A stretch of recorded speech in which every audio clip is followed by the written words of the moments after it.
Yahoo को Israel का बादशाह होने के लिए मसह किया जाता है। और अलीशा नबी ने अंबिया ज़ादों में से एक को बुलाकर उससे कहा, अपनी कमर बांध और तेल की ये कुप्पी अपने हाथ में ले और रामात जिलाद को जा, और जब तू वहां पहुंचे तो याहू बिन यहूशफत बिन निमसी को पूछ और अंदर जाकर उसे उसके भाइयों में से उठवा और अंदर की कोठड़ी में ले जा। फिर तेल की ये कुप्पी लेकर उसके सर पर डाल और कह, खुदावंद यूं फरमाता है कि मैंने तुझे मसह करके इसराइल का बादशाह बनाया है। फिर तू दरवाजा खोलकर भागना और ठहरना मत। सो वो जवान यानी वो जवान जो नबी था रामात जलाद को गया, और जब वो पहुंचा तो लश्कर के सरदार बैठे हुए थे। उसने कहा, आए सरदार, मेरे पास तेरे लिए एक पैगाम है। याहू ने कहा, हम सबों में से किसके लिए? उसने कहा, आए सरदार, तेरे लिए। सो वो उठकर उस घर में गया। तब उसने उसके सर पर वो तेल डाला और उससे कहा, खुदावंद इसराइल का खुदा यूं फरमाता है कि मैंने तुझे मसह करके खुदावंद की कौम यानी इसराइल का बादशाह बनाया है।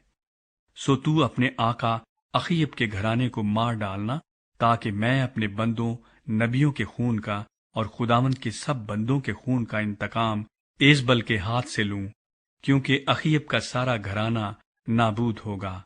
और मैं अखीब की नस्ल के हर एक लड़के को और उसको जो इसराइल में बंद है और उसको जो आजाद छूटा हुआ है काट डालूंगा।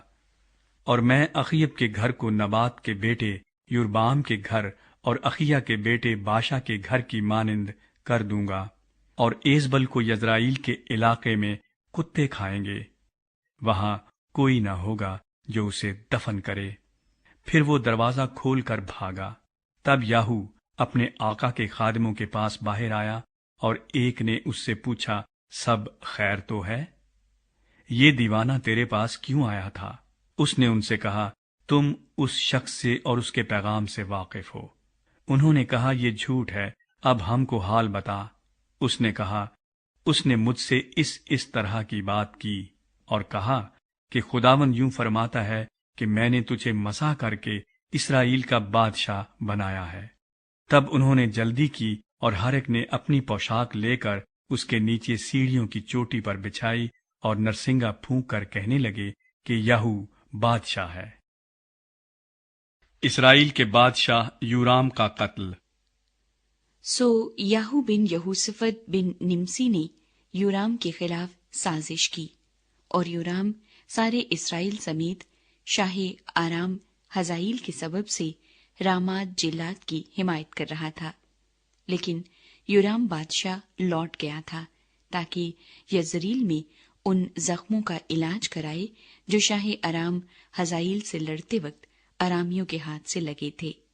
तब याहू ने कहा, अगर तुम्हारी मर्जी यही है तो कोई यज़रील जाकर खबर करने के लिए इस शहर से भागने और निकलने न पाए। और याहू रथ पर सवार होकर यज़रील को गया, क्योंकि यूराम वहीं पड़ा हुआ था, और शाही यहूदा अखजिया यूराम की मुलाकात को आया हुआ था, और यज़रील में निगेबान बुर्ज पर खड़ा था। और उसने जो याहू के जत्थे को आते हुए देखा तो कहा, मुझे एक जत्था दिखाई देता है।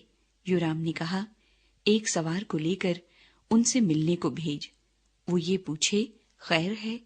चुनाचे एक शख्स घोड़े पर उससे मिलने को गया और कहा, बादशाह पूछता है, खैर है?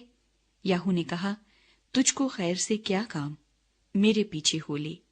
फिर निगेबान ने कहा कि कासिद उनके पास पहुंच तो गया, लेकिन वापस नहीं आता। तब उसने दूसरे को घोड़े पर रवाना किया, जिसने उनके पास जाकर उनसे कहा, बादशाह यूं कहता है, खैर है? याहू ने जवाब दिया, तुझे खैर से क्या काम? मेरे पीछे हो ले। फिर निगेबान ने कहा, वो भी उनके पास पहुंच तो गया, लेकिन वापस नहीं आता, और रथ का हाँकना ऐसा है जैसे निमसी के बेटे याहू का हाँकना होता है, क्योंकि वही तुंदी से हाँकता है। तब यूराम ने फरमाया, जोत ले। सो उन्होंने उसके रथ को जोत लिया।